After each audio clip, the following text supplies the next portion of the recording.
Okay, ഇന്നത്തെ ക്ലാസ്സിൽ first പഠിക്കാനുള്ളതാണ് objective or functions of accounting. എന്താണ് അക്കൗണ്ടിങ്ങിൻ്റെ ലക്ഷ്യം അല്ലെങ്കിൽ functions? What are the objectives or functions of accounting?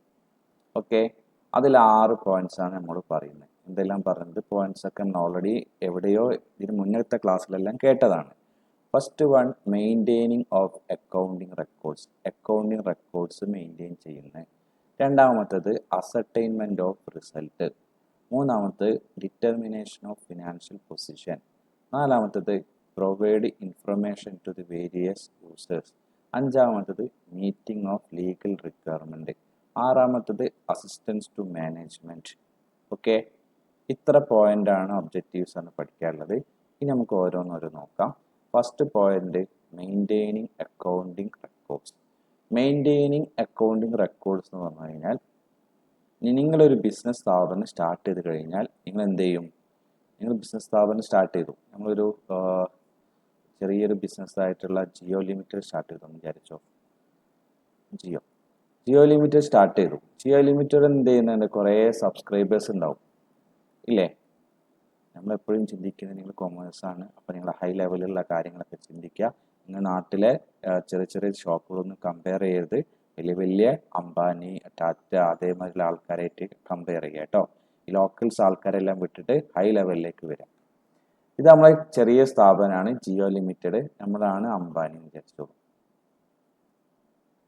റിലയൻസിൻ്റെ ഓണറായിട്ടുള്ള അംബാനിയാണ് നമ്മൾ വിചാരിച്ചു.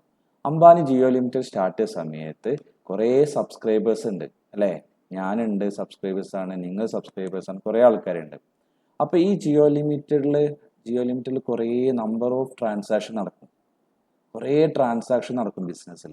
ട്രാൻസാക്ഷൻ കുറേ ഇടപാടുകൾ നടക്കും ഇല്ലേ? ജിയോ ലിമിറ്റ് നമ്മൾ എന്ത് ചെയ്യുന്നത്? നമ്മൾ ആദ്യം റീചാർജ് ചെയ്യുമ്പോൾ നമ്മുടെ ക്യാഷ് ജിയോ ലിമിറ്റഡിന് കിട്ടും ഇല്ലേ? ഒരു 100 രൂപയ്ക്ക് അല്ല, ഒരു 500 രൂപയ്ക്ക് റീചാർജ് ചെയ്തു. അങ്ങനെയാണെങ്കിൽ അപ്പം ജിയോ ലിമിറ്റഡിന് ക്യാഷ് കിട്ടുന്നുണ്ട്. പിന്നെ ജിയോ ലിമിറ്റഡ് അവിടെ സ്റ്റാഫിന് സാലറി കൊടുക്കുന്നുണ്ടാവും, അപ്പോൾ ക്യാഷ് പോവുകയാണ്. അങ്ങനെ ബിസിനസ് അതേമാതിരി ഗവൺമെൻറ്റിക്ക് ടാക്സ് അടക്കാനുണ്ടാവും. ഇങ്ങനെ കുറേ ഇടപാടുകൾ, ഡേ ടു ഡേ എക്സ്പെൻസ് കാര്യങ്ങളെല്ലാം നടക്കുന്നുണ്ടാവും ബിസിനസ്സിൽ. ഈ കാര്യങ്ങളൊക്കെ ഈ അംബാനി നോട്ട് ചെയ്ത് വെച്ചിട്ടില്ല. എന്താ സംഭവിക്കുക? ബിസിനസ് പെട്ടെന്ന് പൂട്ടിപ്പോണ്ടി വരും. കാരണം ഒന്നും ഓർമ്മ ഉണ്ടാവില്ല അംബാനിക്ക്. നിങ്ങളെ അവസ്ഥ തന്നെ അങ്ങനെ അറിഞ്ഞൂടെ? രാവിലെ മുതൽ വൈകുന്നേരം വരെ എന്തെല്ലാം കാര്യങ്ങൾ ഓർത്തു വെക്കും. അതേപോലെ ലക്ഷക്കണക്കിന് ട്രാൻസാക്ഷൻ ബിസിനസ് നടക്കുന്ന സമയത്ത് ബിസിനസ്സിൻ്റെ കാര്യങ്ങൾ എന്ത് ചെയ്യണം? ബിസിനസ്സിൻ്റെ കാര്യങ്ങളൊക്കെ നിങ്ങൾ എപ്പോഴും എന്ത് ചെയ്യണം? റെക്കോർഡ് ചെയ്ത് വെക്കണം. അതായത് മെയിൻറ്റെയിൻസ് ഓഫ് അക്കൗണ്ടിങ് റെക്കോർഡ്. അക്കൗണ്ടിങ്ങിൻ്റെ ഡാറ്റാസ് കാര്യങ്ങൾ നിങ്ങൾ എന്ത് ചെയ്ത് വെക്കണം? റെക്കോർഡ് ചെയ്ത് വെക്കണം. ഓക്കെ, ജസ്റ്റ് ഈ പാരഗ്രാഫ് ഒന്ന് എല്ലാവരും ജസ്റ്റ് റീഡ് ചെയ്യുക. ഒറ്റ പ്രാവശ്യം റീഡ് ചെയ്ത് വെക്ക്. ഇപ്പോൾ പറയുന്നത് വെച്ചാൽ ബിസിനസ്സിൽ ലക്ഷക്കണക്കിന് ട്രാൻസാക്ഷൻ പെർ ഡേ ട്രാൻസാക്ഷൻസ് ബിസിനസ്സിൽ ഉണ്ടായിരിക്കും. ആ എല്ലാ transaction, each and every accounting transactions നമ്മൾ എന്ത് ചെയ്തിരിക്കണം? ബിസിനസ്സിൽ എന്ത് ചെയ്തിരിക്കണം? റെക്കോർഡ് ചെയ്തിരിക്കണം. അത് റെക്കോർഡ് ചെയ്യുന്നത് പറഞ്ഞു കഴിഞ്ഞാൽ അതിൻ്റെ ഓർഡറിൽ റെക്കോർഡ് ചെയ്യണം. അതായത് ഇപ്പോൾ എക്സാമ്പിൾ എന്ന് വിചാരിച്ചോളൂ. ഇപ്പം നമുക്ക് ബിസിനസ്സിൽ 1-ാം തീയതി ട്രാൻസാക്ഷൻ ഉണ്ട്. 1-ാം തീയതി 10 ഇടപാടുകൾ നടത്തിയിട്ടുണ്ട്, ട്രാൻസാക്ഷൻ നടത്തിയിട്ടുണ്ട്. നമ്മൾ 1-ാം തീയതി കഴിഞ്ഞിട്ട് 2-ാം തീയതി ട്രാൻസാക്ഷൻസ് റെക്കോർഡ് ചെയ്യണം. അല്ലാതെ 1-ാം തീയതി കഴിഞ്ഞ് ട്രാൻസാക്ഷൻ കഴിഞ്ഞിട്ട് 31-ാം തീയതി ട്രാൻസാക്ഷൻ അല്ലെങ്കിൽ 15-ാം തീയതി ട്രാൻസാക്ഷൻ എല്ലാം റെക്കോർഡ് ചെയ്യേണ്ടത് അതിൻ്റെ ഓർഡറിൽ റെക്കോർഡ് ചെയ്യണം. 1 കഴിഞ്ഞാൽ 2, 3, 4 ഓർഡറിൽ റെക്കോർഡ് ചെയ്യണം. ഓക്കെ, അതേമാതിരി അതിൻ്റെ റൂൾസിൻ്റെ പ്രകാരമാണ് നമ്മൾ എന്ത് ചെയ്യുന്ന ട്രാൻസാക്ഷൻസ് റെക്കോർഡ് ചെയ്യേണ്ടത്. അപ്പോൾ ഈ പറയുന്ന കാര്യങ്ങൾ നിങ്ങൾ ശ്രദ്ധിച്ച് വെക്കേണ്ടത് എന്തെല്ലാം ഈ പോയിന്റിൽ നിങ്ങൾ മെയിൻറ്റെയിൻസ് ഓഫ് ഒബ്ജക്റ്റീവ്സിൽ വരുന്ന ഫസ്റ്റ് പോയിന്റിൽ വരുന്നതാണ് മെയിൻറ്റെയിനിങ് ഓഫ് അക്കൗണ്ടിങ് റെക്കോർഡ്. ഈ മെയിൻറ്റെയിനിങ് ഓഫ് അക്കൗണ്ടിങ് റെക്കോർഡ് പറഞ്ഞത് വെച്ചാൽ the main objectives of accounting എന്ന് പറഞ്ഞു കഴിഞ്ഞാൽ systematic record of transaction. Systematic എന്ന് പറഞ്ഞു കഴിഞ്ഞാൽ ഒരു ഓർഡറിൽ, നേരത്തെ പറഞ്ഞില്ലേ, ഒരു ഓർഡറിൽ എന്ത് ചെയ്യണം? ട്രാൻസാക്ഷൻസ് ഇടപാടുകൾ എന്ത് ചെയ്യണം? റെക്കോർഡ് ചെയ്തിരിക്കണം. ട്രാൻസാക്ഷൻസ് ആൻഡ് ഇവന്റ് ഇവിടെ പറഞ്ഞിട്ടുണ്ട്. ഈ ഇവന്റ് നിങ്ങൾ എപ്പോഴും ഓർത്തിരിക്കണം. ഞാൻ കഴിഞ്ഞ ക്ലാസ്സിലെല്ലാം പറയാറുണ്ട്. ഇവന്റ് എന്ന് പറഞ്ഞു കഴിഞ്ഞാൽ ഫിനാൻഷ്യൽ ഇവന്റ് ആണ്. അതായത് ബിസിനസ് നടക്കുന്ന ഫിനാൻഷ്യൽ ഇവന്റ് ആണ് ഉദ്ദേശിക്കുന്നത്. ഓക്കെ, അതായത് അക്കൗണ്ടിങ് റൂൾസും അതിൻ്റെ പ്രിൻസിപ്പിൾസും അതിൻ്റെ കൺസെപ്റ്റ് പ്രകാരം നമ്മൾ എന്ത് ചെയ്തിരിക്കണം? ഇത് എന്ത് ചെയ്തിരിക്കണം? ബിസിനസ്സിൽ റെക്കോർഡ് ചെയ്തിരിക്കണം. ഇനി ഏറ്റവും ഇമ്പോർട്ടൻറ്റ് സാധനം, ഈ റെക്കോർഡ് ചെയ്യുന്ന ബുക്കിനെ പറഞ്ഞ പേരാണ് നമ്മൾ എന്ത്, the books of primary entry is A journal. അതായത് ബിസിനസ്സിൽ റെക്കോർഡ് ചെയ്തിരിക്കുന്ന ബുക്കിനെ പറഞ്ഞ പേരാണ് നമ്മുടെ എന്ത്, ജേണൽ. അതൊരിക്കലും മറക്കരുത് കേട്ടോ, എക്സാമിന് ഏറ്റവും ഇമ്പോർട്ടൻ്റ് ആണ് കേട്ടോ. അപ്പോൾ നമ്മൾ എന്ത് ചെയ്ത്, ഇത്ര കാര്യങ്ങൾ ആദ്യം അറിയിക്കുക. 4 മാർക്ക് നിങ്ങൾ എക്സ്പ്ലെയിൻ ചെയ്യാൻ എക്സാമിന് ഉണ്ടായിരിക്കില്ല. അപ്പോൾ എക്സ്പ്ലെയിൻ ചെയ്യാൻ നിങ്ങൾക്ക് മനസ്സിലാവാൻ വേണ്ടിയിട്ടാണ് അങ്ങനെ പറയുന്നത്. ഓക്കെ, അപ്പം നിങ്ങൾ ചെയ്യുന്നത് വെച്ചാൽ മെയിൻറ്റെയിനിങ്, ഫസ്റ്റ് ഒബ്ജക്റ്റീവ്സ് ആണ് മെയിൻറ്റെയിനിങ് ഓഫ് അക്കൗണ്ടിങ് റെക്കോർഡ്. ബിസിനസിന്റെ അക്കൗണ്ടിങ് ട്രാൻസാക്ഷൻസ് റെക്കോർഡ് ചെയ്തിരിക്കണം. അത് എങ്ങനെ റെക്കോർഡ് ചെയ്തിരിക്കണം, സിസ്റ്റമാറ്റിക് റെക്കോർഡ് ആയിരിക്കണം ബിസിനസ് ചെയ്യേണ്ടത്. എന്തൊക്കെ ബിസിനസ് ട്രാൻസാക്ഷൻസും ചെയ്യണം, ഫിനാൻഷ്യൽ ആയിട്ടുള്ള ഇവന്റ്സും റെക്കോർഡ് ചെയ്തിരിക്കണം. The book of primary entry is, primary ബുക്കിന് പറഞ്ഞ പേരാണ് the book of primary entry book is journal എന്ന് പറയും. ഓക്കെ, അപ്പോൾ ഇങ്ങനെ പറയുന്നത് journal is A primary book. Journal is A primary book. Okay, മനസ്സിലായല്ലോ. ജേണലാണ് എന്ത് ചെയ്യുക, പ്രൈമറി ബുക്കായിട്ട് ജേണലിനെ കൺസിഡർ ചെയ്യുന്നത്. ജേണലിലാണ് എല്ലാ ട്രാൻസാക്ഷൻസും നമ്മൾ എന്ത് ചെയ്യുക, ബിസിനസ് റെക്കോർഡ് ചെയ്യുക. അപ്പോൾ നമുക്ക് ഒരു എക്സാമ്പിളോടെ പിക്ചർ കാണുന്നില്ലേ നിങ്ങൾ, ഇതാണ് നമ്മുടെ ബുക്ക്, ജേണലിൽ റെക്കോർഡ് ചെയ്യുന്ന ബുക്കാണിത്. ഓക്കെ, ഇത് ജനുവരി മുതൽ ഡിസംബർ വരെയുള്ള എല്ലാ ട്രാൻസാക്ഷനും ഈ ബുക്കിലുണ്ടാവും. അപ്പോൾ ഈ ഇയാൾ എൻ്റർ ചെയ്യുന്ന, ഇവിടെ ബില്ലടിക്കുന്ന, ഇവിടെ റെക്കോർഡ് ചെയ്യുന്നത്. ഓക്കെ, ഇതാണ് ഫസ്റ്റ് പഠിക്കാനുള്ള മെയിൻറ്റെയിനിങ് അക്കൗണ്ടിങ് റെക്കോർഡ്സ്. ക്ലിയർ? ആർക്കെങ്കിലും എന്തെങ്കിലും ഡൗട്ട് ഉണ്ടോ? പറഞ്ഞോളൂ, ചോദിച്ചോളൂ, പറഞ്ഞുതരാം. എത്ര ഭാഷയും പറഞ്ഞു. ഞങ്ങളെ ലക്ഷ്യം എന്ന് വെച്ച് കഴിഞ്ഞാൽ ഞങ്ങൾക്ക് അക്കൗണ്ടൻസിയിലുള്ള എല്ലാ പ്രാവശ്യം കുട്ടികൾക്കും ഫുൾ മാർക്ക് ഉണ്ടാവാറുണ്ട്. ഏറ്റവും കൂടുതൽ കഴിഞ്ഞ ഒരു കൊല്ലം +1 600-ൽ 598 കിട്ടിയ കുട്ടികൾ വരെ ഉണ്ട്. അപ്പം അതിൻ്റെ രീതിയിലാണ് ഞങ്ങൾ എന്ത് ചെയ്യുക, ക്ലാസ് എടുക്കുക. അപ്പം നല്ല മാർക്ക് കിട്ടണം. അപ്പം ഇനി എന്തെങ്കിലും ഡൗട്ട് ഉണ്ടോ ഈ പോയിന്റിൽ? Is clear? അടുത്ത പോയിന്റിലേക്ക് നോക്കാം. രണ്ടാമത്തെ പോയിന്റാണ് ascertainment of result. Ascertainment of result എന്ന് പറഞ്ഞു കഴിഞ്ഞാൽ എല്ലാ റിസൾട്ടിനും 2 വശങ്ങൾ ഉണ്ടായിരിക്കും, 2 പോയിന്റ് ഉണ്ടായിരിക്കും. നമ്മളിപ്പം കോവിഡ് ടെസ്റ്റ് ചെയ്യുക, ആൻറ്റിജൻ ടെസ്റ്റ് ചെയ്യുന്ന വിചാരിച്ചോളൂ. ആൻറ്റിജൻ ടെസ്റ്റ് പോസിറ്റീവ് ആവാനും ചാൻസ് ഉണ്ട്, നെഗറ്റീവ് ആവാനും ചാൻസ് ഉണ്ട്, ഇല്ലേ? പോസിറ്റീവ് ആയി കഴിഞ്ഞാൽ നമ്മളെ അവസ്ഥ തീർന്ന്, നെഗറ്റീവ് ആയി കഴിഞ്ഞാൽ കുഴപ്പമില്ല, പ്രോബ്ലം ഇല്ല, അല്ലേ? അതേമാതിരി ബിസിനസ്സിന് എന്തുണ്ട്, ബിസിനസ്സിലും അതേമാതിരി ബിസിനസ്സിനും റിസൾട്ട് ഉണ്ട്. ഒബ്ജക്റ്റീവ്സ് ഓഫ് ഫങ്ഷൻസിൽ സെക്കൻഡ് പോയിന്റ് ആണ് അസർടൈൻമെന്റ് ഓഫ് റിസൾട്ട്. റിസൾട്ട് കണ്ടുപിടിക്കാൻ എന്തായിരിക്കും ബിസിനസ്സിലെ റിസൾട്ട്? ബിസിനസ്സിന്റെ റിസൾട്ട് എന്ന് പറഞ്ഞു കഴിഞ്ഞാൽ എന്താ വെച്ച് കഴിഞ്ഞാൽ, ബിസിനസ്സിന്റെ റിസൾട്ട് എന്ന് പറഞ്ഞു കഴിഞ്ഞാൽ 2 റിസൾട്ടാണ് ഉണ്ടാവുക ബിസിനസ്സിന്. ഒന്നെങ്കിൽ പ്രോഫിറ്റ് ആവാം, അല്ലെങ്കിൽ എന്താവാം, ലോസ് ആവാം. പ്രോഫിറ്റ് ആവാനും ചാൻസ് ഉണ്ട്, ലോസ് ആവാനും ചാൻസ് ഉണ്ട്. എങ്ങനെ പ്രോഫിറ്റ് ആവാന്ന് വിചാരിച്ചു കഴിഞ്ഞാൽ, എൻ്റെ ഇൻകം 100 രൂപ, എൻ്റെ വരുമാനം 100 രൂപ, എൻ്റെ ചെലവ് 80 രൂപ. അങ്ങനെയാണെങ്കിൽ എൻ്റെ പ്രോഫിറ്റ് എത്ര രൂപയാണ്? 20 rupees എൻ്റെ പ്രോഫിറ്റ് ആണ്. ഇനി ലോസ് എങ്ങനെ ആവശ്യം, എൻ്റെ ഇൻകം 110 രൂപ, എൻ്റെ എക്സ്പെൻസ് 150 രൂപ. അതായത് ചെലവ് കൂടി വരുമാനം കുറഞ്ഞു. അങ്ങനെയാണെങ്കിൽ എൻ്റെ ലോസ് ആണ് 40 രൂപ. അപ്പോൾ നമ്മൾ എന്തിനാ അക്കൗണ്ടിങ് ചെയ്യുന്നതെന്ന് വെച്ച് കഴിഞ്ഞാൽ എൻ്റെ ബിസിനസ്സിൻ്റെ റിസൾട്ട് കണ്ടുപിടിക്കാൻ. എങ്ങനെയായാലും എവരി ബിസിനസ്സിൽ 2 റിസൾട്ട് ഉണ്ടായിരിക്കും. എന്തൊക്കെ ഉണ്ടാവാം? ഒന്നെങ്കിൽ അത് പോസിറ്റീവ് ആവാം, അല്ലെങ്കിൽ അതെന്താവാം, ഒന്നെങ്കിൽ പോസിറ്റീവ് ആവാം, അല്ലെങ്കിൽ നെഗറ്റീവ് ആവാം. ഈ പോസിറ്റീവ് നെഗറ്റീവ് പ്രോഫിറ്റ് ആവാം, അല്ലെങ്കിൽ ലോസ് ആവാം. ഈ പ്രോഫിറ്റ് ആണോ ലോസ് ആണോ കണ്ടുപിടിക്കാനും വേണ്ടിയിട്ട്, അതായത് നമ്മളിപ്പോൾ ഈ ചെയ്തിട്ടുള്ള ഈ പ്രോഫിറ്റ് ആണോ അതായത് ലോസ് ആണോ കണ്ടുപിടിക്കാനും വേണ്ടിയിട്ട് നമ്മൾ ഉണ്ടാക്കുന്ന ഒരു സ്റ്റേറ്റ്മെന്റിനെ പറഞ്ഞ പേരാണ് trading and profit and loss account. Trading and profit and loss account എന്ന് പറയും. അതാണ് ഇവിടെ പഠിക്കുന്നത്. നമുക്ക് ഈ പാരഗ്രാഫിലേക്ക് നോക്കാം, എന്താണ് പറയുന്നത് നോക്കാം. The second objectives of accounting എന്ന് പറഞ്ഞു കഴിഞ്ഞാൽ അസർടൈൻമെന്റ് ഓഫ് എന്താണ്, ascertainment of net profit earned, അതായത് പ്രോഫിറ്റ് ഓർ ലോസ്, പ്രോഫിറ്റ് ആണോ നഷ്ടമാണോ എന്ന് കണ്ടുപിടിക്കാനാണ് നമ്മൾ ഈ നെക്സ്റ്റ് ഒബ്ജക്റ്റീവ്സ് എന്ന് പറഞ്ഞത്. ഈ പ്രോഫിറ്റ് ആണോ ലോസ് ആണോ കണ്ടുപിടിക്കാൻ വേണ്ടി ഉണ്ടാക്കുന്നതാണ് ഇൻകം സ്റ്റേറ്റ്മെന്റ്, അല്ലെങ്കിൽ trading and profit loss account. അതായത് നമ്മൾ പ്രോഫിറ്റ് ആണോ ലോസ് ആണോ കണ്ടുപിടിക്കാൻ വേണ്ടിയിട്ട് നമ്മൾ ഉണ്ടാക്കുന്ന അക്കൗണ്ടിനെ പറഞ്ഞ പേരാണ്, ഒന്നെങ്കിൽ അതിന്റെ പേര് ഇൻകം സ്റ്റേറ്റ്മെന്റ് എന്ന് പറയും, അല്ലെങ്കിൽ അതിന്റെ പേര് trading and profit and loss account എന്ന് പറയും. ഓക്കെ, ട്രേഡിംഗ് എന്ന് പറഞ്ഞു കഴിഞ്ഞാൽ എന്താ നിങ്ങൾക്ക് അറിയാലോ, ട്രേഡിംഗ് എന്ന് പറഞ്ഞു കഴിഞ്ഞാൽ വ്യാപാരമാണ്, ബിസിനസ്സാണ്, വാങ്ങുന്നത് വിൽക്കുന്നതാണ് ട്രേഡിംഗ് ഉദ്ദേശിക്കുന്നത്. അപ്പോൾ അതായത് നിങ്ങൾ എക്സാമ്പിൾ പറയാൻ നിങ്ങൾ പറഞ്ഞു തരണം. അതായത് ഞാൻ സാധനം പർച്ചേസ് ചെയ്തത് 100 രൂപയ്ക്കാണ്, ഞാൻ സെയിൽ ചെയ്തത് 150 രൂപയ്ക്കാണ്. എനിക്ക് എന്താണ്, പ്രോഫിറ്റ് ആണല്ലോ. ഓക്കെ, അതാണ് ട്രേഡിംഗ് ഉദ്ദേശിക്കുന്നത്. പർച്ചേസും സെയിൽസും വരുന്നതാണ് ട്രേഡിങ്ങിൽ വരുന്നത്. ഓക്കെ, അപ്പോൾ നമുക്ക് പിന്നെ പഠിക്കാം. അപ്പോൾ ഇപ്പോൾ ഇതിൽ മെയിൻ ആയിട്ടുള്ള രണ്ട് കാര്യങ്ങളേ ഉള്ളൂ. രണ്ടാമത്തെ ഒബ്ജക്റ്റീവ്സ് ആണ് എന്ത്, അസർടൈൻമെന്റ് ഓഫ് റിസൾട്ട് കണ്ടുപിടിക്കുക. ആ റിസൾട്ട് ഒന്നെങ്കിൽ എന്താവാം, പ്രോഫിറ്റ് ആവാം, അല്ലെങ്കിൽ ലോസ് ആവാം. ഈ പ്രോഫിറ്റ് ആയാലും ലോസ് ആയാലും അത് കണ്ടുപിടിക്കുന്ന സ്റ്റേറ്റ്മെന്റിനെ പറഞ്ഞ പേരാണ്, അക്കൗണ്ടിനെ പറഞ്ഞ പേരാണ് ഇൻകം സ്റ്റേറ്റ്മെന്റ്, അല്ലെങ്കിൽ trading and profit and loss account. Okay, clear ആണോ? ഇത് നോക്കണ്ട, ഇതൊന്നും പഠിക്കാനായിട്ടില്ല, നമ്മുടെ കുട്ടികളാണ്, ഇതൊന്നും നോക്കാനായിട്ടില്ല കേട്ടോ. ഇങ്ങനെ ഉണ്ടാവുക ട്രേഡിംഗ് അക്കൗണ്ട്, നിങ്ങൾ ആദ്യം ആലോചിക്കുക. എൻ്റെ സെയിൽസ് ഇവിടെ ഉണ്ടാവും, എൻ്റെ പർച്ചേസ് ഇവിടെ ഉണ്ടാവും. ഇത് മാത്രം നിങ്ങൾ പഠിച്ചാൽ മതി, ബാക്കിയൊക്കെ പിന്നെ പഠിക്കാൻ നമുക്ക് കേട്ടോ. ഓക്കെ, അടുത്ത പോയിന്റിലേക്ക് പോകാം. അപ്പോൾ ഫസ്റ്റ് പോയിന്റ് നമ്മൾ പറഞ്ഞേ, first one, maintaining of accounting records. Accounts record എന്ത് ചെയ്യുക, സിസ്റ്റമാറ്റിക്കലി റെക്കോർഡ് ചെയ്യുന്ന, ആ റെക്കോർഡ് ചെയ്യുന്ന ബുക്ക് എന്ന് പറഞ്ഞ പേരാണ് ജേണൽ. ജേണൽ എന്ന് പറഞ്ഞു കഴിഞ്ഞാൽ പ്രൈമറി ബുക്കാണ്. രണ്ടാമത്തെ സ്റ്റേറ്റ്മെന്റ് ആണ് എന്ത്,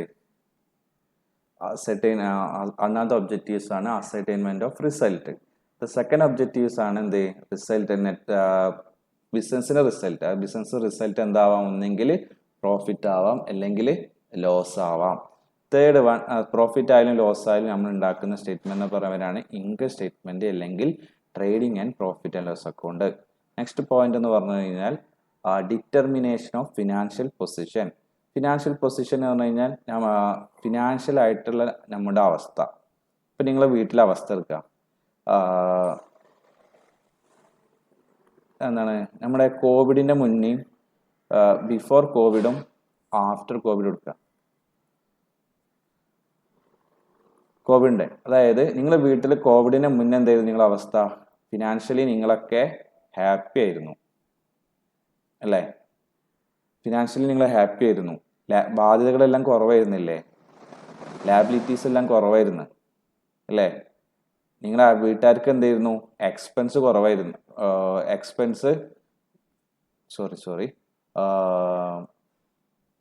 ബിഫോർ കോവിഡിന്റെ ടൈമിൽ, കോവിഡ് വരുന്ന മുന്നേ, അതായത് മാർച്ച്, നമ്മൾ മോദിജി ലോക്ക്ഡൗൺ ആക്കി 21 തോന്നുന്നത്, 21 മുന്നേ നമ്മളെല്ലാവരും ഭയങ്കര ഹാപ്പി ആയിരുന്നു ഫിനാൻഷ്യലി. നമ്മുടെ പാരൻസിൻ്റെ അടുത്തൊക്കെ നല്ല ക്യാഷ് ഉണ്ടായിരുന്നു. അതേമാതിരി പാരൻസിന് ബാധ്യതകൾ, ലാബിലിറ്റീസ് കുറവായിരുന്നു. ഇനി ഇപ്പോഴത്തെ അവസ്ഥ എന്താ, പാരൻസിൻ്റെ അടുത്ത് എന്തില്ല, ഫിനാൻഷ്യലി പാരൻസ് ഫിനാൻഷ്യലി ടൈറ്റാണ്. അവരുടെ അടുത്ത് എന്തില്ല, ക്യാഷ് വളരെ കുറവാണ്. മേ ബി കേട്ടോ, ഞാനും നിങ്ങളൊക്കെ പാവപ്പെട്ട ഒരു കോടീശ്വരന്മാരായതുകൊണ്ട് നിങ്ങളുടെ അടുത്ത് കുറേ ക്യാഷ് ഉണ്ട്, അത് പോട്ടെ, നമ്മൾ വേറെ ആൾക്കാരെ കാര്യങ്ങളെ പറഞ്ഞേ. അതേമാതിരി ക്യാഷ് ഇല്ലാത്തത് കൊണ്ട് നമ്മൾ എന്ത് ചെയ്യുന്നത്, ബിസിനസ് നമ്മൾ എന്ത് ചെയ്യുന്നത്, കുറേ ആൾക്കാരുടെ അടുത്ത് നിന്ന് കടം വാങ്ങുന്നത്. അപ്പോൾ നമ്മളെ ബാധ്യത എന്ത് ചെയ്യും, ലാബിലിറ്റീസ് എന്ത് ചെയ്തു, നമ്മളത് കൂടി അല്ലേ? അതായത് കോവിഡിന് മുന്നേ നമ്മളെ ഫിനാൻഷ്യൽ പൊസിഷൻ എന്ന് പറഞ്ഞു കഴിഞ്ഞാൽ ഗുഡായിരുന്നു അല്ലേ? കോവിഡിന് ശേഷം നമ്മളെ ഫിനാൻഷ്യൽ പൊസിഷൻ എന്ന് പറഞ്ഞു കഴിഞ്ഞാൽ എന്താണ്, ലോസ് ആണ്. മീൻസ് ഫിനാൻഷ്യൽ പൊസിഷൻ എന്ന് പറഞ്ഞു കഴിഞ്ഞാൽ ബാഡാണ് അല്ലേ? നമ്മൾ പണ്ട് നമുക്ക് എന്ന് വെച്ചാൽ ഇവിടെ ടൈമിലൊക്കെ എക്സ്പെൻസ് കൂടുതലായിരുന്നു നമുക്ക് അല്ലേ? എക്സ്പെൻസ് കൂടുതലായിരുന്നു, ആ ടൈം നല്ല ക്യാഷ് ഉണ്ടായിരുന്നു. ഇപ്പം എന്താണ്, എക്സ്പെൻസ് വളരെ കുറവാണ്. കല്യാണമില്ല, വിഷയങ്ങളില്ല, പഠിക്കേണ്ട പുസ്തകം വേണ്ട, ബാഗ് വേണ്ട, ഒന്നും വേണ്ട. ഓക്കെ, ആ ഫിനാൻഷ്യലി നമ്മൾ എന്ത് ചെയ്യുന്നത്, കോവിഡിന് ശേഷം ടൈറ്റാണ്. ഇനി ഇതേ സിസ്റ്റം, ഇതേ പിക്ചർ നമ്മൾ ബിസിനസ്സിലേക്ക് കമ്പയർ ചെയ്യാം. ബിസിനസ്സിന്റെ ഫിനാൻഷ്യൽ പൊസിഷൻ, ഫിനാൻഷ്യൽ ആയിട്ടുള്ള കാര്യങ്ങൾ, ബിസിനസ് അസറ്റ്, ലാബിലിറ്റി ഒക്കെ ഓർമ്മയുണ്ട്, നിങ്ങൾക്ക് പറഞ്ഞത് തോന്നുന്നുണ്ട്. ബിസിനസ്സിന്റെ ഫിനാൻഷ്യൽ പൊസിഷൻ മനസ്സിലാക്കണം. അതായത് എൻ്റെ ആസ്തികൾ എന്തൊക്കെയുണ്ട്, എൻ്റെ ബാധ്യതകൾ എന്തൊക്കെയുണ്ട്, അത് എപ്പോഴും നമ്മുടെ എപ്പോഴും ബാധ്യതകൾ എന്ത് ചെയ്യണം, കൂടുതലായിരിക്കണം. നമ്മൾ ആസ്തികൾ എപ്പോഴും എന്ത് ചെയ്യണം, കൂടുതലായിരിക്കണം ബാധ്യതയും കാട്ടി, അല്ലെങ്കിൽ നമുക്ക് പിടിച്ചു നിൽക്കാൻ പറ്റില്ല. അതായത് എൻ്റെ അസറ്റ് എന്ന് പറഞ്ഞു കഴിഞ്ഞാൽ, എൻ്റെ ആസ്തി എന്ന് പറഞ്ഞു കഴിഞ്ഞാൽ 100 കോടി ഉണ്ട്, എൻ്റെ ലാബിലിറ്റി എന്ന് പറഞ്ഞു കഴിഞ്ഞാൽ 30 കോടിയേ ഉള്ളൂ, ഞാൻ ഓക്കെ, എനിക്ക് വലിയ പ്രശ്നമില്ല. ആ ലാബിലിറ്റി 300 കോടിയായി കഴിഞ്ഞാൽ എൻ്റെ അവസ്ഥ എന്തായി? ഭയങ്കര ബുദ്ധിമുട്ടായി. എനിക്ക് പിടിച്ചു നിൽക്കാൻ പറ്റില്ല ബിസിനസ്സിൽ. അപ്പോൾ ഒന്നെങ്കിൽ അസറ്റും എങ്ങനെയാണെന്ന് വെച്ച് കഴിഞ്ഞാൽ അതിൻ്റെ പിക്ചർ എങ്ങനെ വരികയെന്ന് വെച്ച് കഴിഞ്ഞാൽ നമുക്ക് പിന്നെ പഠിക്കാനുണ്ട്. ജസ്റ്റ് ഒരു എക്സാമ്പിൾ പറഞ്ഞുതരാം. ഒന്നെങ്കിൽ നമ്മൾ എന്ത് ചെയ്യണം, അസറ്റ് ലാബിലിറ്റിനെക്കാളും കൂടുതലായിരിക്കണം. അതായത് അസറ്റ് 100 രൂപ, ലാബിലിറ്റി 30 രൂപ ആവാം. ഒന്നെങ്കിൽ അസറ്റും ലാബിലിറ്റിയും ഈക്വൽ ആയിരിക്കണം. അതായത് അസറ്റ് 100 രൂപ, അങ്ങനെയാണെങ്കിൽ ലാബിലിറ്റി 100 രൂപ ആയിരിക്കണം.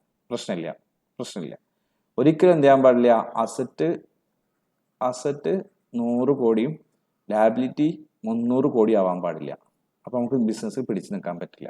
ഈ രണ്ട് കേസിൽ നമുക്ക് എന്ത് ചെയ്യാൻ ബിസിനസ്സിൽ പിടിച്ചു നിൽക്കാൻ പറ്റും. അതായത് നമ്മൾ എന്തിനാണ് അക്കൗണ്ടിങ് ചെയ്യുന്നത് വെച്ചാൽ നമ്മളെ ഫിനാൻഷ്യൽ പൊസിഷൻ മനസ്സിലാക്കാനും വേണ്ടിയിട്ടാണ് നമ്മൾ ബിസിനസ്സിൽ എന്തിനു ചെയ്യുന്നത് വെച്ച് കഴിഞ്ഞാൽ അക്കൗണ്ട്സ് ചെയ്യുന്നത്. ഇവിടെ പറയുന്ന പോയിന്റ്സ് ശ്രദ്ധിച്ചോളൂ. The business man always known the financial position. അതായത് അയാൾക്ക് ഫിനാൻഷ്യൽ പൊസിഷൻ മനസ്സിലാക്കണം. എങ്ങനെയുണ്ട് എൻ്റെ സാമ്പത്തിക നില, ബാധ്യത കൂടുതലാണോ, എനിക്ക് കൂടുതൽ അസറ്റുകളാണോ ഉള്ളത് എന്നുള്ളത് മനസ്സിലാക്കണം.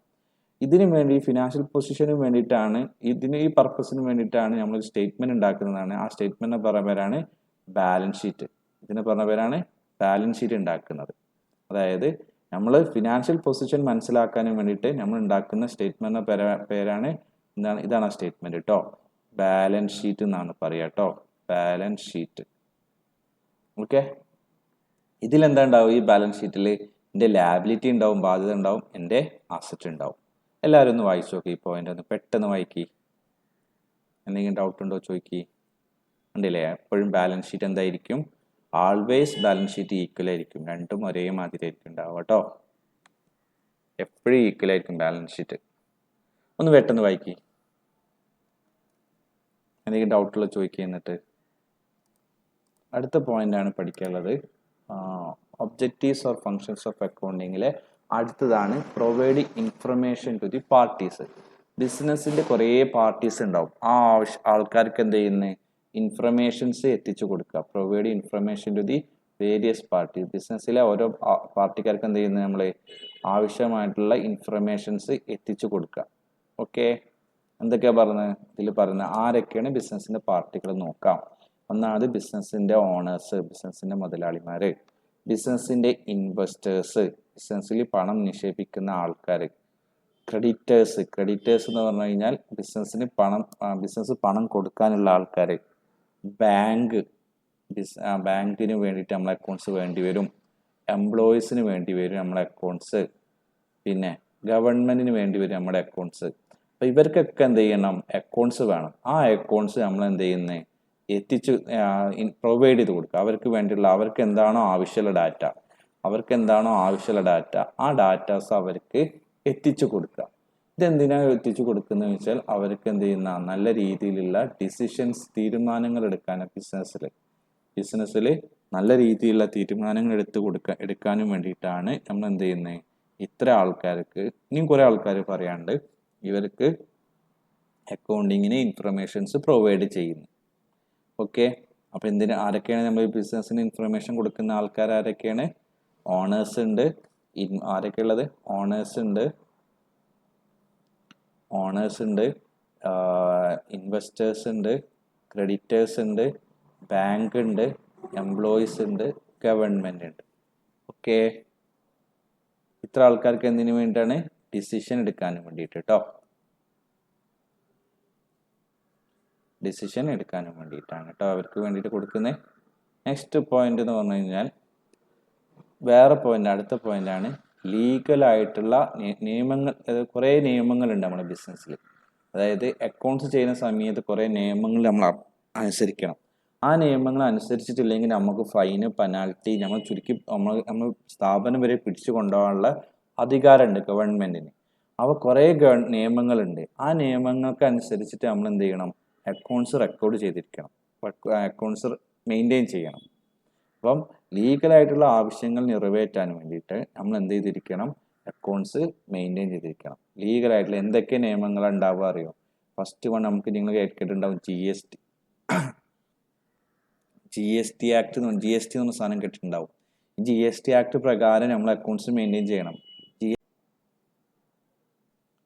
ഈ ജി എസ് ടിൻ്റെ ഡിപ്പാർട്ട്മെൻറ്റ്, അതായത് ഈ ജി എസ് ടിൻ്റെ ഡിപ്പാർട്ട്മെൻറ്റ് നമ്മൾ നല്ല രീതിയിൽ അക്കൗണ്ട്സ് കാര്യങ്ങൾ ചെയ്തിട്ടില്ലെങ്കിൽ, സെയിൽ ബില്ലോ കാര്യങ്ങളോ നല്ല രീതിയിൽ സൂക്ഷിച്ച് വെച്ചിട്ടില്ലെങ്കിൽ അവരെടുത്തു കൊണ്ടുപോകും.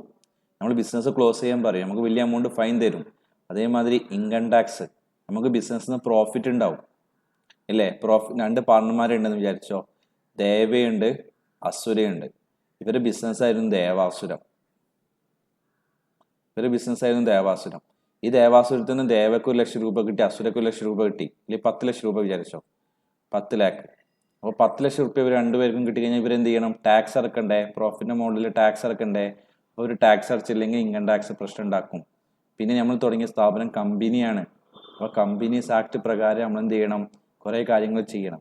ഇതൊക്കെ ചെയ്യുന്നതിന് വേണ്ടിയാണ് എന്ത് ചെയ്യുന്നത്? നമ്മൾ അക്കൗണ്ട്സ് ഉണ്ടാക്കുന്നത്. അതായത് ലീഗലായിട്ടുള്ള പ്രശ്നങ്ങൾ സോൾവ് ചെയ്യാൻ വേണ്ടിയിട്ട്, meeting the legal requirement meet ചെയ്യാനും വേണ്ടിയിട്ടാണ് നമ്മൾ എന്ത് ഉണ്ടാക്കുന്നത്? അക്കൗണ്ട്സ് മെയിൻറ്റെയിൻ ചെയ്യുന്നത്. ആരൊക്കെ ഉണ്ടാവുക ലീഗലായിട്ടുള്ള ഇതിൽ വരുന്നത്? ആരൊക്കെയാണ്? കമ്പനീസ് ആക്ട് പ്രകാരമുള്ള നിയമങ്ങളുണ്ട്, ഇൻകം ടാക്സ് ആക്ട് പ്രകാരമുള്ള നിയമങ്ങളുണ്ട്, GST ആക്ട് പ്രകാരമുള്ള നിയമങ്ങളുണ്ട്. ഓക്കെ. ലാസ്റ്റ് പോയിന്റ് എന്ന് പറഞ്ഞു കഴിഞ്ഞാൽ അസിസ്റ്റൻസ് ടു മാനേജ്മെന്റിന് വേണ്ടിയിട്ട്, മാനേജ്മെന്റിന് അസിസ്റ്റൻസ് ചെയ്യാനും വേണ്ടിയിട്ട്. മാനേജ്മെന്റ് നല്ല ഡാറ്റാസ് കിട്ടിക്കഴിഞ്ഞു കഴിഞ്ഞാൽ മാത്രമേ അവർക്ക് എന്തെടുക്കാൻ പറ്റുള്ളൂ അറിയോ? ഡിസിഷൻ എടുക്കാൻ പറ്റുള്ളൂ. മാനേജ്മെന്റ് നല്ല ഡിസിഷൻ എടുക്കണമെങ്കിൽ നമ്മൾ ഡാറ്റാസ്, ഫിനാൻഷ്യൽ ആയിട്ടുള്ള ഡാറ്റാസ് എടുക്കണം. അതായത് എക്സാമ്പിൾ, ഞാനൊരു സാധനത്തിന്റെ കോസ്റ്റ് 10 രൂപ, ഞാൻ ഒരിക്കലും അതിൻ്റെ 10 രൂപക്ക് സെയിൽ ചെയ്യില്ല. കാരണം ഞാൻ എപ്പോഴും നോക്കും എന്ത്? ലാഭം നോക്കും അല്ലേ? പ്രോഫിറ്റ് വേണ്ടേ? അതായത് നിങ്ങൾ വിചാരിച്ചിട്ടുണ്ട്, നിങ്ങൾ ഷോപ്പിൽ നിങ്ങൾ 10 രൂപയുടെ സാധനം ഉണ്ടാക്കാനായി, നിങ്ങൾ സാധനം 10 രൂപക്ക് വിൽക്കുമോ? ഇല്ലല്ലോ. നിങ്ങൾ അതിൻ്റെ കൂടെ എന്തും കൂടി കൂട്ടും, 2 രൂപ പ്രോഫിറ്റ് കൂട്ടും. അങ്ങനെ നിങ്ങൾ എന്ത് ചെയ്യുക? ആ സാധനം എത്ര രൂപക്ക് സെയിൽ ചെയ്യുന്നത്? 12 രൂപക്ക് സെയിൽ ചെയ്യുന്നു അല്ലേ? അപ്പോൾ ഈ പ്രോഫിറ്റ് എത്ര കൂട്ടണം, അല്ലെങ്കിൽ സെയിൽ പ്രൈസ് എത്ര ചാർജ് ചെയ്യണം, എല്ലാം മനസ്സിലാക്കുന്നത് മാനേജ്മെന്റ് തീരുമാനിച്ചിട്ടാണ്. അപ്പോൾ മാനേജ്മെന്റ് നമ്മളെ അക്കൗണ്ട്സ് ആവശ്യമുണ്ട്. എന്തിനു വേണ്ടിയിട്ടാണ്? അവർക്ക് ഡിസിഷൻ എടുക്കാൻ വേണ്ടിയിട്ട്. അതാണ് ഇവിടെ പറയുന്ന പോയിന്റ്, ശ്രദ്ധിച്ചോ. അതായത് assistance to management by providing management of required to financial informations എന്തിനു വേണ്ടിയിട്ടാണ്? ഫോർ ഡിസിഷൻ മേക്കിംഗ് പർപ്പസിന് വേണ്ടിയിട്ടാണ്. To ensure that efficient management, നല്ല രീതിയിലുള്ള മാനേജ്മെന്റ് എഫിഷ്യൻസി ചെയ്യാനും ഇത് ആവശ്യം വരും. എന്ത്? Financial informations. അതായത് നല്ല രീതിയിൽ ടൈമിൽ നമ്മൾ എന്ത് ചെയ്യുക? ഫിനാൻഷ്യൽ ഇൻഫർമേഷൻസ് കൊടുത്തു കഴിഞ്ഞു കഴിഞ്ഞാൽ മാനേജ്മെന്റിന് അത് എന്തായിരിക്കും? ഹെൽപ്ഫുൾ ആയിരിക്കും. എന്ത് ചെയ്യാനും? പ്ലാനിങ് ചെയ്യാനും, അതേമാതിരി കൺട്രോളിങ് ചെയ്യാനും, അതേമാതിരി ഡിസിഷൻ എടുക്കാനും വേണ്ടിയിട്ട് മാനേജ്മെന്റിന് പറ്റും. ഓക്കെ. ഇത്ര കാര്യങ്ങളാണ് മെയിനായിട്ട് നമ്മൾ പഠിച്ചിട്ടുള്ള ഒബ്ജക്റ്റീവ്സ്. ഓക്കെ, അതാണ് നമ്മുടെ objectives or functions of accounting. പെട്ടെന്ന് നമുക്ക് ജസ്റ്റ് ഒരു സമ്മറൈസ് ചെയ്യാം. Accounting records, first one accounting maintenance of accounting record ചെയ്യുന്ന ബുക്കിനെ പറഞ്ഞ പേരാണ് ജേണൽ എന്ന് പറഞ്ഞു കഴിഞ്ഞാൽ. ഇറ്റ് ഈസ് എ പ്രൈമറി ബുക്കാണ്. രണ്ടാമത്തത് അസൈൻമെന്റ് ഓഫ് റിസൾട്ട്. 2 റിസൾട്ട് ഉണ്ടാവാം, ഒന്നെങ്കിൽ പ്രോഫിറ്റ് ഉണ്ടാവാം, അല്ലെങ്കിൽ ലോസ് ഉണ്ടാവാം. ഇതുണ്ടാക്കുന്ന സ്റ്റേറ്റ്മെന്റിന്റെ പേരാണ് income statement or trading and profit account. മൂന്നാം ഡിറ്റർമിൻ ദ ഫിനാൻഷ്യൽ പൊസിഷൻ മനസ്സിലാക്കാൻ വേണ്ടിയിട്ട് നമ്മൾ ഉണ്ടാക്കുന്ന സ്റ്റേറ്റ്മെന്റ് ആണ് ബാലൻസ് ഷീറ്റ്. എന്തൊക്കെ ഉണ്ടാവും? എൻ്റെ അസറ്റ് ഉണ്ടാവും, എൻ്റെ ലയബിലിറ്റി ഉണ്ടാവും. Provide information to the various party. ആരൊക്കെ ഉണ്ടായിരിക്കും? നമ്മുടെ ഓണേഴ്സ് ഉണ്ടായിരിക്കും, ഇൻവെസ്റ്റേഴ്സ് ഉണ്ടായിരിക്കും, നമ്മൾ പൈസ കടം കൊടുക്കാനുള്ള ക്രെഡിറ്റേഴ്സ് ഉണ്ടായിരിക്കും, ബാങ്ക് ഉണ്ടായിരിക്കും, എംപ്ലോയീസ് ഉണ്ടായിരിക്കും. ഇവർക്കൊക്കെ ഇൻഫർമേഷൻ വേണം. മീറ്റ് ലീഗൽ റിക്വയർമെന്റ്, ലീഗലായിട്ടുള്ള ആവശ്യങ്ങൾക്ക് വേണ്ടി റിക്വയർമെന്റ്. ഏതൊക്കെ ആക്ട് പ്രകാരം? എക്സാമ്പിൾ നമുക്ക് ഏതൊക്കെ ആക്ട് പറയാം? കമ്പനീസ് ആക്ട് പറയുന്നുണ്ട്, GST ആക്ട് പറയുന്നുണ്ട്, ഇൻകം ടാക്സ് ആക്ട് പറയും, കുറേ ആക്ട് ഉണ്ട് കേട്ടോ. തൽക്കാലം ഇൻകം പഠിക്കാനും വേണ്ടി. Assist four management. എന്തിനായിരുന്നു നമ്മുടെ data? Four decision making. Okay, clear? Just ഒന്ന് ഒരു പ്രാവശ്യം വായിക്കി പെട്ടെന്നത്, എന്നിട്ട് വേണം അടുത്ത സെക്ഷനിലേക്ക് പോകാൻ. ഓക്കെ, ഒരു 10 മിനിറ്റ് കൊണ്ട് നിർത്താം. ആരൊക്കെ സ്കൂളിൽ മീറ്റിംഗ് എന്ന് പറഞ്ഞു? ഒരു 5:50 ആകുമ്പോൾ നിർത്താം. അടുത്ത ഏരിയ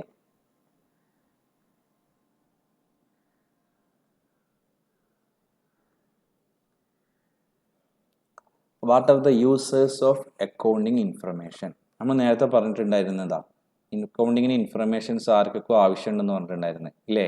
നമ്മൾ മെയിൻ ഒബ്ജക്റ്റീവ്സിൽ പറഞ്ഞിട്ടുണ്ടായിരുന്നു.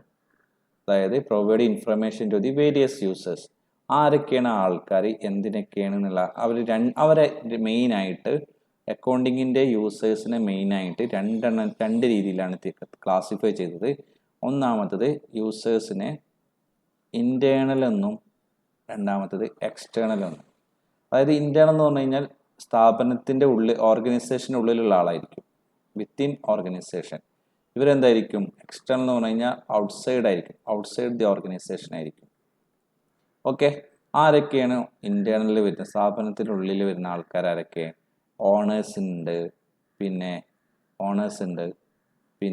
CEO ഉണ്ട്, CEO ചീഫ് എക്സിക്യൂട്ടീവ് ഓഫീസർ ഉണ്ട്, മാനേജേഴ്സ് ഉണ്ട്, സൂപ്പർവൈസേഴ്സ് ഉണ്ട്, പിന്നെ ഷെയർ ഹോൾഡേഴ്സ് ഉണ്ട്, എംപ്ലോയീസ് ഒക്കെ ഉണ്ട്. ഇവരൊക്കെയാണ് ഇൻറ്റേർണൽ യൂസേഴ്സ്. എക്സാമിന് ഇത് ചോദിക്കാറുണ്ട്, ഇത് ക്ലാസിഫൈ ചെയ്യാൻ പറയും. ഞാൻ കുറേ ആൾക്കാർ തരും, എന്നിട്ട് നിങ്ങൾ അതിൽ എന്ത് ചെയ്യണം? ഇൻറ്റേർണൽ ആരാണ്, എക്സ്റ്റേണൽ ആരാണ് നോക്കണം. ഇനി ഓക്കെ, ഇൻവെസ്റ്റേഴ്സ്. എക്സ്റ്റേണൽ എന്ന് പറഞ്ഞാൽ സ്ഥാപനത്തിന് പുറത്തുള്ള ആൾക്കാർ. ബാങ്കൊക്കെ സ്ഥാപനത്തിന് പുറത്തല്ല, നമ്മുടെ കമ്പനിക്ക് പുറത്തല്ല ബാങ്ക് എല്ലാം വരിക. അതേമാതിരി ക്രെഡിറ്റേഴ്സ് സ്ഥാപനത്തിന് കടം കൊടുക്കാനുള്ള ആൾക്കാരാണ് അവർ.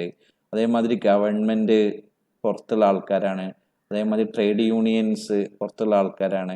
പിന്നെ കൺസ്യൂമേഴ്സ് പുറത്തുള്ള, കൺസ്യൂമർ പറഞ്ഞു കഴിഞ്ഞാൽ കസ്റ്റമറെ ഉദ്ദേശിക്കുന്നത്, അവരൊക്കെ പുറത്തുള്ള ആൾക്കാരാണ്. അപ്പോൾ മെയിനായിട്ട് ഉള്ളിലുള്ള ആൾക്കാരും പുറത്തുള്ള ആൾക്കാരും കൂടിയാണ് ക്ലാസിഫൈ ചെയ്ത്. നിങ്ങളത് ആലോചിച്ചിട്ട് നിങ്ങൾ എന്ത് ചെയ്യണം? ക്ലാസിഫൈ ചെയ്യണം. എക്സാമിന് ക്വസ്റ്റ്യൻ വന്നു കഴിഞ്ഞാൽ മിക്സ്ഡ് ആയിട്ടായിരിക്കും തരിക.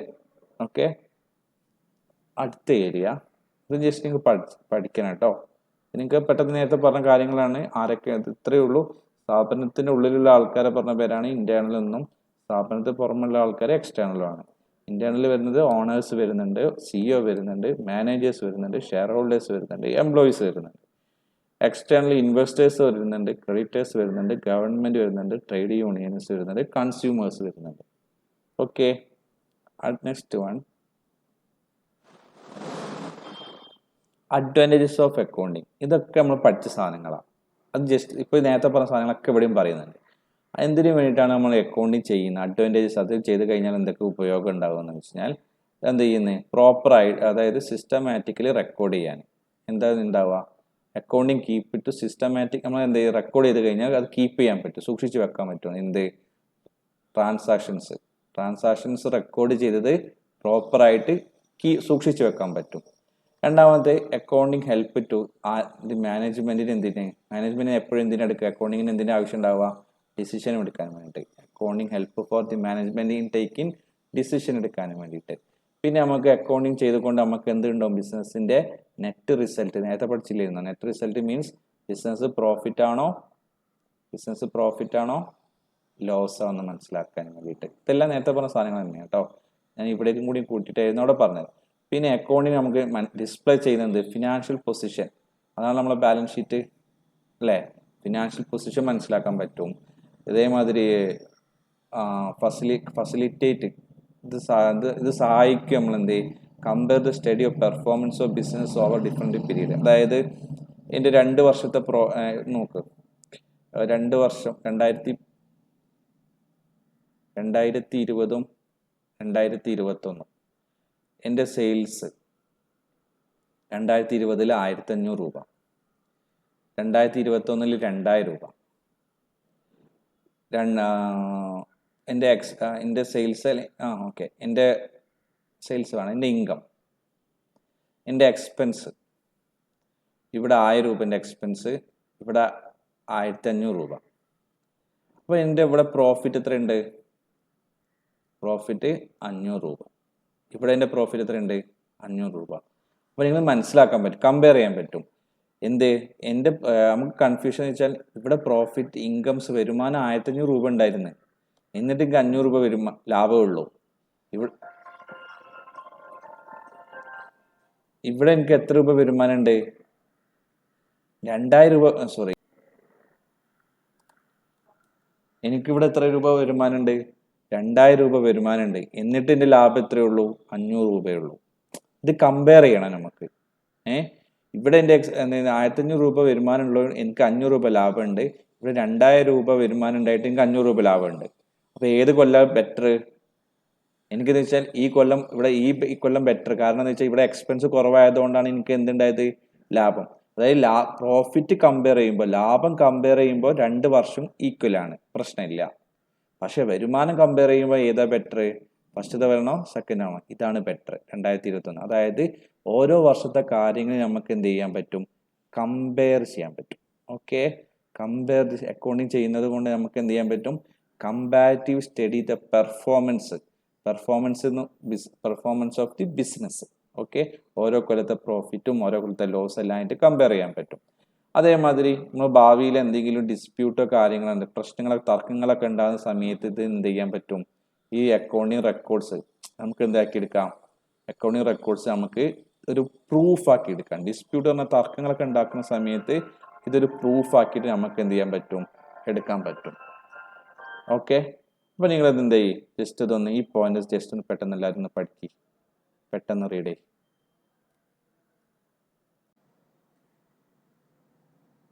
ഓക്കെ, നിങ്ങൾ ഇത് കാണുന്നില്ലേ? PDF കാണുന്നില്ലേ?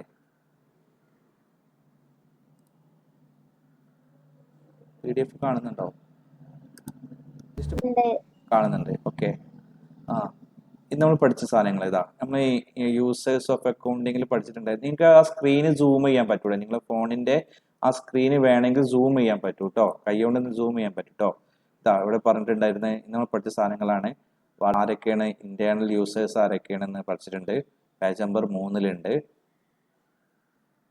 ഇതാ ഇന്റേണൽ യൂസേഴ്സ് ആരൊക്കെയാണ്? ഇന്റേണൽ യൂസേഴ്സ് ആരൊക്കെയാണ്? എക്സ്റ്റേണൽ യൂസേഴ്സ് പഠിച്ചിട്ടുണ്ട് ഇവിടെ. അതൊക്കെ ജസ്റ്റ് നിങ്ങൾ നോട്ട് ചെയ്ത് വെക്കണേ. പിന്നെ ഓക്കെ, ഇതെവിടെ പറയുന്നത്? Objectives or functions of accounting. അക്കൗണ്ടിങ്ങിന്റെ മെയിൻ ആയിട്ടുള്ള ഒബ്ജക്റ്റീവ്സ്. ഇപ്പോൾ മെയിൻറ്റെയിൻസ് ഓഫ് അക്കൗണ്ടിങ് റെക്കോർഡ്സ് എഴുതുക.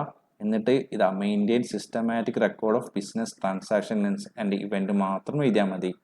ഇനി നിങ്ങൾ ഓർത്ത് വെക്കാൻ വേണ്ടിയിട്ട് നമ്മൾ റെക്കോർഡ് ചെയ്യുന്ന ബുക്ക് എന്ന് പറഞ്ഞ പേരാണ് ജേണലിനും കൂടി നിങ്ങൾ എന്ത് ചെയ്താ ഓർത്ത് വെക്കുക കേട്ടോ, ജേണൽ. രണ്ടാമത്തത് ascertainment of result for the purpose of statement. Result കണ്ടുപിടിക്കാൻ വേണ്ടി നമ്മൾ ഉണ്ടാക്കുന്ന സ്റ്റേറ്റ്മെന്റ് ആണ് ഇൻകം സ്റ്റേറ്റ്മെന്റ് അല്ലെങ്കിൽ trading and profit and loss account. മൂന്നാമത്തെ നിങ്ങൾ നോട്ടിൽ എഴുതുന്ന മൂന്നാമത്തെ point determination of financial position ആണ്. ആ ഫിനാൻഷ്യൽ പൊസിഷന് വേണ്ടി ഉണ്ടാക്കുന്നതാണ് നമ്മൾ എന്ത് ബാലൻസ് ഷീറ്റ്. പിന്നെ വേരിയസ് യൂസേഴ്സിന് വേണ്ടിയിട്ട് നമ്മൾ ഇൻഫർമേഷൻസ് ഉണ്ടാക്കി കൊടുക്കുക. അപ്പോൾ 2 കോളം കൊടുത്തിട്ട് ആരൊക്കെയാണ് നമ്മളെ ഇന്റേണൽ യൂസേഴ്സ് ഉണ്ട്, എക്സ്റ്റേണൽ യൂസേഴ്സ് ആണ്, 2 കോളം കൊടുക്കുക. എന്നിട്ട് നെക്സ്റ്റ് വൺ മീറ്റിംഗ് ലീഗൽ റിക്വയർമെന്റിന് വേണ്ടി അക്കൗണ്ട്സ് ഉണ്ടാക്കണം. ഏതൊക്കെ ആക്ട് ആണോ നമ്മൾ പറഞ്ഞത് ആ ആക്ട് എല്ലാം ഇവിടെ ഉണ്ടാവും. പിന്നെ മാനേജ്മെന്റിന് വേണ്ടിയിട്ട് ഫോർ ഡിസിഷൻ മേക്കിങ്ങിന് വേണ്ടിയിട്ടാണ് മാനേജ്മെന്റിന് വേണ്ടി അക്കൗണ്ട്സ് ഉണ്ടാക്കുന്നത്. ഇനി നമ്മൾ നെക്സ്റ്റ് പഠിച്ചു advantages of accounting. First one ഇതൊന്നും വേണ്ട കേട്ടോ, ജസ്റ്റ് മനസ്സിലാക്കിയാൽ മതി. നോട്ട്ബുക്കിൽ വേണ്ടത് systematic recording of all transactions. രണ്ടാമത്തത് ഇറ്റ് ഹെൽപ്ഫുൾ, ഇറ്റ് കൊടുത്താൽ മതി, എപ്പോഴും അക്കൗണ്ടിങ് എഴുതണ്ട. ഇറ്റ് ഹെൽപ്ഫുൾ ഫോർ മാനേജ്മെന്റിന് എന്തിനു വേണ്ടിയിട്ട്? ഡിസിഷൻ എടുക്കാനും വേണ്ടിയിട്ട്. മൂന്നാമത്തെ to report net result of business activity, ബിസിനസിന്റെ നെറ്റ് റിസൾട്ട് കിട്ടാനും വേണ്ടിയിട്ട്. അപ്പോൾ നമ്മൾ നെറ്റ് റിസൾട്ട് കിട്ടാൻ ട്രേഡിംഗ് അക്കൗണ്ട് ഉണ്ടാക്കും, ട്രേഡിംഗ് പ്രോഫിറ്റ് അക്കൗണ്ട് ഉണ്ടാക്കും. പിന്നെ to help to financial position, ബിസിനസിന്റെ ഫിനാൻഷ്യൽ പൊസിഷൻ കണ്ടുപിടിക്കാൻ അതിന് വേണ്ടിയിട്ട് നമ്മൾ ബാലൻസ് ഷീറ്റ് ഉണ്ടാക്കുന്നത്. പിന്നെ കമ്പാരിറ്റീവ് സ്റ്റഡി നടത്താൻ വേണ്ടിയിട്ട് നമ്മൾ പറ്റും. പിന്നെ record the evidence in case of dispute ഉണ്ടാകുന്ന സമയത്ത് നമ്മൾ കോടതികളിൽ എന്ത് ചെയ്യാം? ഒരു തെളിവായിട്ട് ഇത് സൂക്ഷിച്ചു വെക്കാൻ പറ്റും. ഇത്ര കാര്യങ്ങളാണ് ഇന്ന് നമ്മൾ പഠിച്ചിട്ടുള്ളത്. ബാക്കി നമ്മൾ എന്ത് ചെയ്യും? അടുത്ത ക്ലാസ് പഠിക്കും. ഇനി നിങ്ങൾക്ക് ഡൗട്ടോ കാര്യങ്ങളോ ഉണ്ടെങ്കിൽ ചോദിച്ചോ, നമ്മൾ പറയാം.